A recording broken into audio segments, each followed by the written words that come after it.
Okay, looks like we're ready to get started.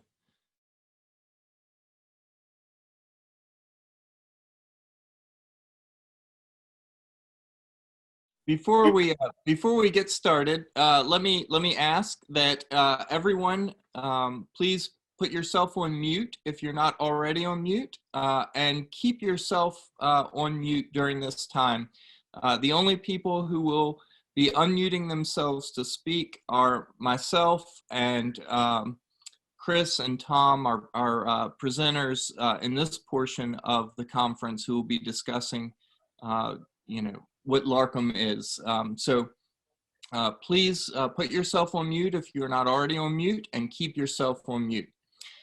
I'd like to welcome you to the 2020 Virginia Larkum Conference. Thank you for joining us. I'm the Reverend Nicholas Forti, and I suspect that if this is your first time attending one of our conferences, you might be asking, well, just what is Larkum?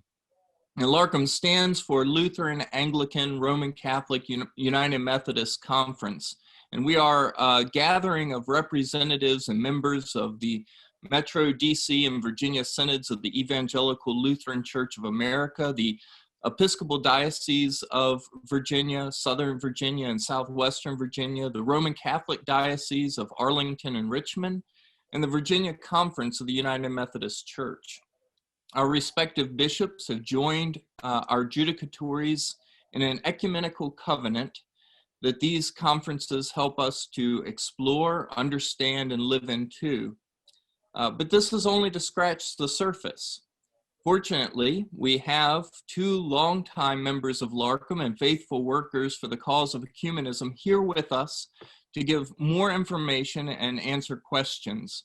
And when we move to the Q&A portion, I would ask you to write your questions, and you can actually do this at any point. Type your questions into the chat box, and I will actually read your questions to Tom and Chris, and they will answer in that way. It's just the easiest way for us to handle this.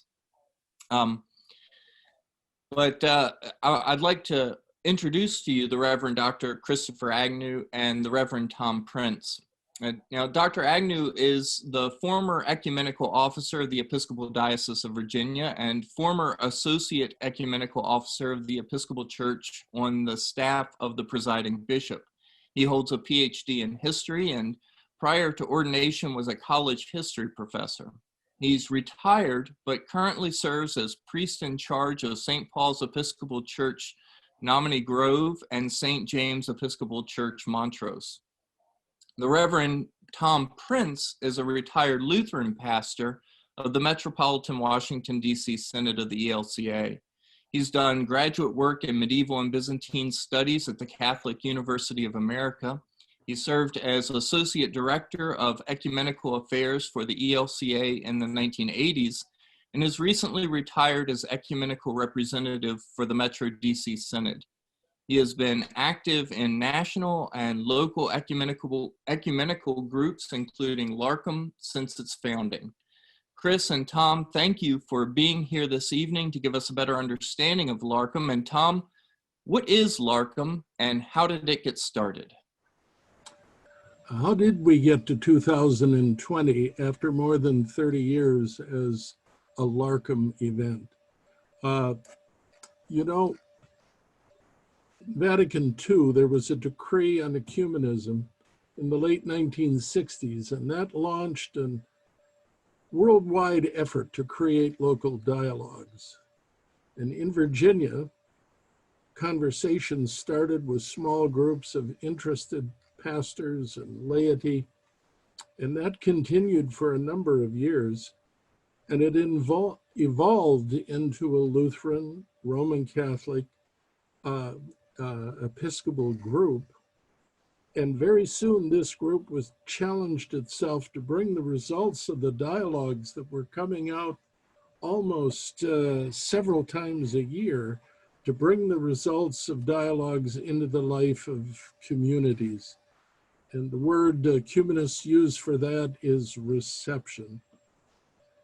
So in many ways, reception is at the center of what Larkum is about.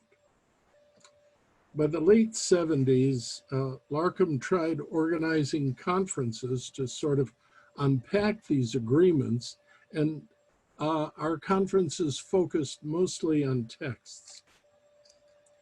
But in the 1980s, LARC was a formal group planning annual conferences. Before it had been an informal gathering. At first, we tried bringing speakers in and then bringing them around the state to various sites. But that became really onerous because it meant that whoever our speaker was had to give up a week of travel in order to accomplish the task. And it wasn't long before we went to one central annual event, and we rotated this LARC conference throughout the Commonwealth. By the mid-80s, we'd had established a pattern of well-attended two-day events. And those events focused mostly, as I said, on those texts, but we began to move into other topics. We spent 1 year looking at youth in the church, young persons. And another time, we took a look at the history of our traditions in Virginia. And we focused on racism at one point and spent 2 years looking at Vatican II. But the next steps for the group came in the middle 80s when it became important for us to establish some kind of document that would guide us into the future and help us anchor our identity in the lives of our jurisdictions. And so a decision was made to try to create a covenant. Now that took about 3 years to accomplish, but the covenant became a sort of backbone for the work of Larkum, providing us with the elements that we used to form the topics of the conferences over the years. And we'll hear more about that in just a minute. In 2006, the United Methodist Church became a part of LARC, and so LARC became Larkum. And during that time, there was an effort to create regional Larkum conferences. And those existed for a number of years, but have fallen by the wayside. In our conferences, we've always tried to expose those participating to worship in each of the traditions that are represented in the conference. And we've always looked to and depended on the leadership and the involvement of our bishops. And I'm happy and satisfied to look back on the decades and realize that most of our bishops have been very faithful in supporting and attending our Larkum conferences. The 2020 conference is just another iteration of getting authentic and fundamental information into the lives of laity and clergy, encouraging local expression of what the dialogues promise. How can they be lived out? And to allowing us to build local and state relationships. The 30-year-old covenant has a central role in the work of Larkum, and I'd like to turn the task now of orientation over to Chris to talk about that document. I'm going to try a screen share. Hopefully this will work. Okay, well, I'll speak to it. I'm having trouble sharing this, but it is the covenant, which hopefully you can look at yourselves. It is In the brochure for this conference, as it's been in the brochure for every conference over the last 30 some years.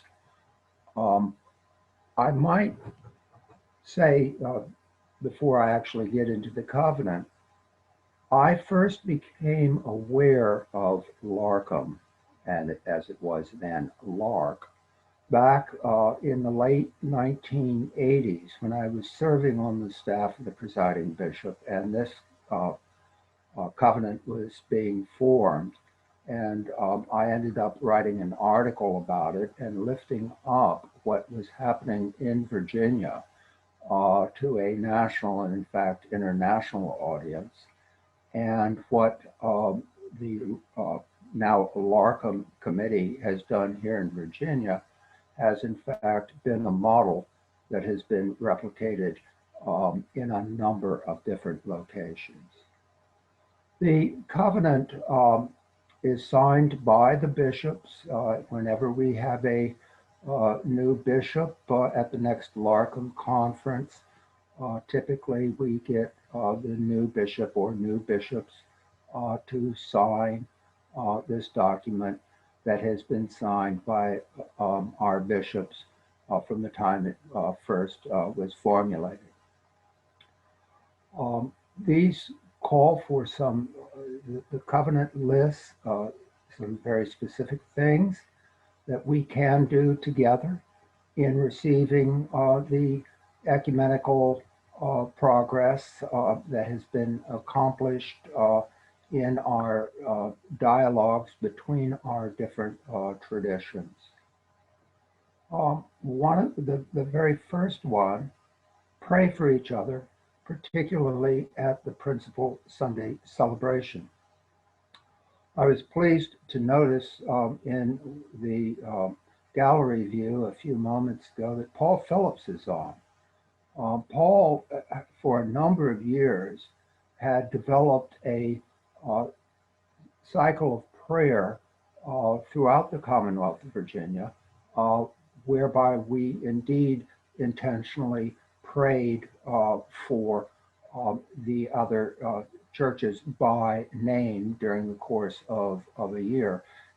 That has fallen away, I'm afraid. I hope it is restored. We can still pray, particularly, I would suggest, for those in our own community of the other traditions. So if you're an Episcopal church in a particular county and there's United Methodist Church, Catholic Church, ELCA Church in that county, I would encourage you to be praying for each other on a regular basis in what we call the prayers of the people, the intercessions at the principal Sunday service. Another point too on the covenant, which we've been fairly successful in some areas of the Commonwealth, is sponsor seasonal prayer services, especially during the week of prayer for Christian unity, which occurs usually in January.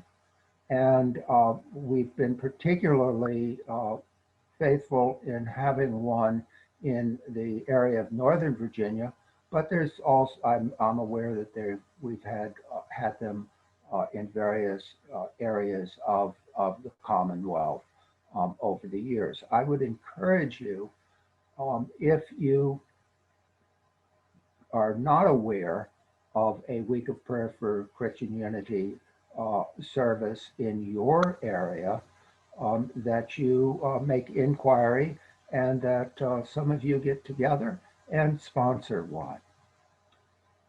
Encourage shared lectionary studies. For the most part, we have a common lectionary so that we are wrestling with the same texts for Sunday, and we can do some uh, a Bible study, some discussion around those texts in joint preparation for our Sunday services. Promote pulpit exchanges that accord with respective guidelines of each tradition. This is entirely possible as long as we do some preparation and are aware of those guidelines. And what is possible. Some things for those churches that are in full communion would not necessarily be as fully possible for those that are not in full communion. For instance, the LCA and the United Methodist are in full communion, and so they could do some things that the Episcopal Church and the United Methodist would not be able to do at this stage because we are not in full communion. Encourage cooperation among member churches in providing premarital preparation for ecumenical marriages. This is very important. There are many marriages across denominational lines, and there are some resources that in fact have been developed. One that comes to my mind was a publication called ARC Marriages that the two ecumenical networks had prepared, but there are similar other resources. Encourage shared religious, formational, and educational events such as youth ministry, vacation Bible school, living room dialogue. I'm particularly aware around the Commonwealth of the Vacation Bible School taking place. And I hope that they'll be similar with the youth ministry and the living room dialogue. Develop joint efforts in evangelism and social justice.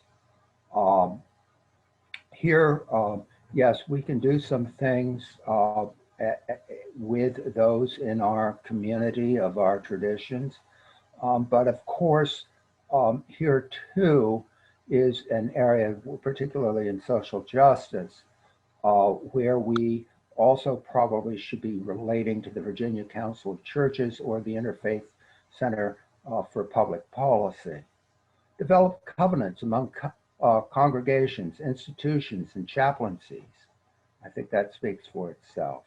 Support statewide, regional, and local Larkum conferences and establish annually a joint meeting of our ecumenical bodies. Well, we have had local Larkum conferences. That was particularly successful in Tidewater, Virginia. We used to have, and I hope we can get back to, annual joint meetings of our ecumenical bodies, our committees and commissions that each of the denominations have. Encourage each diocese and synod to develop supportive prayer services and covenanting models for its congregations through their respective ecumenical and liturgical committees. Urge congregations to study the existing dialogue among our churches. There's a lot of material there. Some of our Larkum conferences have been addressing that, but we need to do that locally as well. And members of your committee, ecumenical committees, can be a resource to help you do that. Develop covenants among schools and academies for shared programs. Ask congregations to develop and reflect on their cooperative ministries to discover areas of convergence among our four churches. Sponsor shared retreats and formational events for clergy and parish leadership. We've done some of that. Develop campus ministry covenants among Catholic Campus Ministry, Canterbury Association Lutheran, Student Union, and Wesley Foundation. Support covenants at existing ecumenical ministries with college chaplains. There were several years in which we made a major had that as a major focus. Seek ways to coordinate program and planning at the district, synodical, diocesan, and conference level. Collaborate at the judicatory level on justice issues and social concerns. That has taken place over the years on a number of different concerns. Review and evaluate this covenant annually at a meeting of the state Larkum committee, representatives with bishops. Establish goals annually which advance this covenant. Celebrate the renewal of this covenant annually at the statewide Larkum conference, which is what we're doing now. There's some of these areas, obviously, that we have not followed through as well as we have some of the others.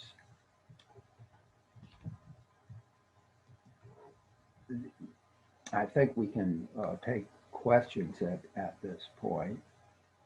I made reference there to our being related, all of us are in fact related to other ecumenical bodies, particularly the Virginia Council of Churches and the Interfaith Center for Public Policy.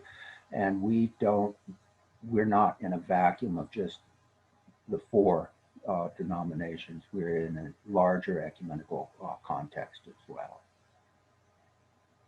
Thank you, Chris and Tom. I appreciate y'all giving this background to Larkum.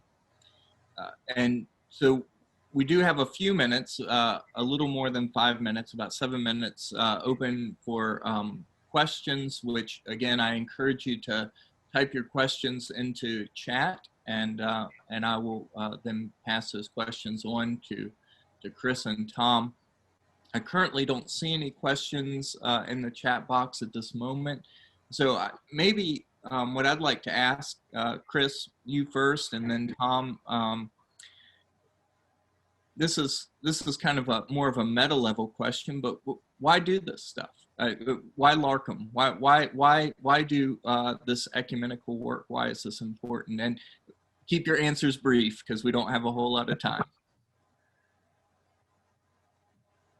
Well, the whole basis of much of our ecumenical work is of living out the imperative that is given to us in the gospel, particularly the 17th chapter of the Gospel of John, for the unity of church. The unity is not simply for unity, but as the text says, it is so that the world may believe. If we are not united, if we are in fact contending against each other, who's going to pay any attention to us?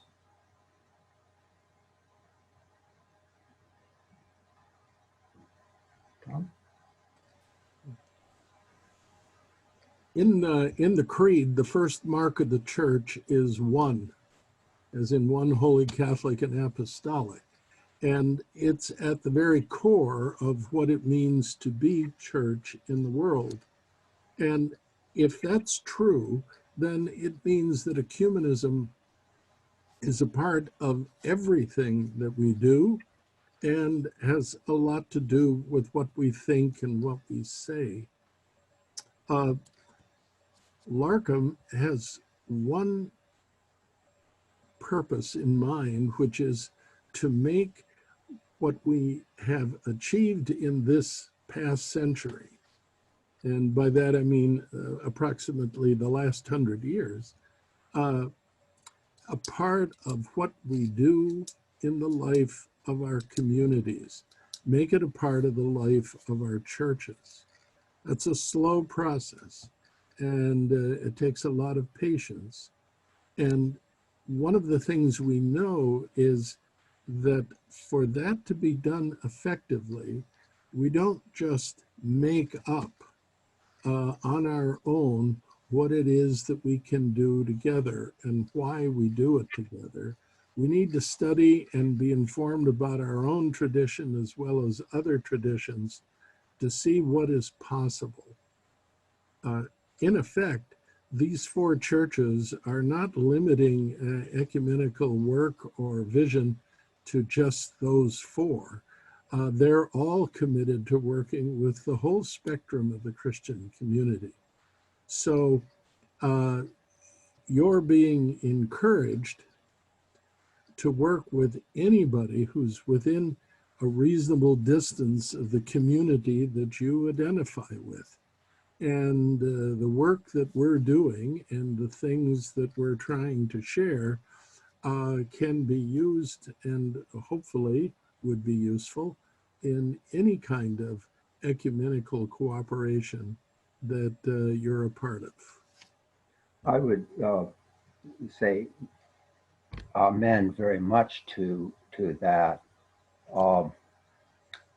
My two parishes are on the northern neck, and there is no ELCA parish anywhere in our area. There are United Methodist, there are Roman Catholic, and we are awash in a sea of Baptists. We operate at my two congregations are involved in a food pantry, and we have with us not just United Methodist and Episcopalians, but we've got quite a number of the Baptist churches in the county that come to St. James and work the food pantry. It's a wonderful ecumenical ministry that is not confined by Larkum, but in fact, the Larkum churches present in the county are present with that ministry, but it goes far beyond. Great, thank you, Chris and Tom. We do have one question that's come in, and I think this comes from the fact that since this is an online conference this year, we've got folks from other places besides Virginia, and so I hope I'm going to pronounce the name right. And Evelyn Glass has asked, where are there other state conferences, which I take to mean what other states have Larkum conferences? North Carolina comes immediately to mind. There are conferences, I believe, in a couple of different areas of California, Texas. Tom, can you think of any? Oh, yes, the Chicago area. Yeah. Iowa. New York, and various parts of Pennsylvania. I remember speaking at one in Connecticut. Yep. So they are out there. The Carolinas, I believe both of them, but you've mentioned that. Yeah. Florida. It looks like West Virginia. We have a bishop, ELCA bishop from West Virginia, letting us know that that there's one out there. He's absolutely right. We also have a question. This will have to be the last because it's 6:30 now. So we'll need to be quick about this. But Father Mario Melendez asks, has there been any plans to have a social media presence for Larkum? For example, you could have short videos and he suggests YouTube, Instagram, Facebook, and maybe I'll respond to this one unless you all have something to add.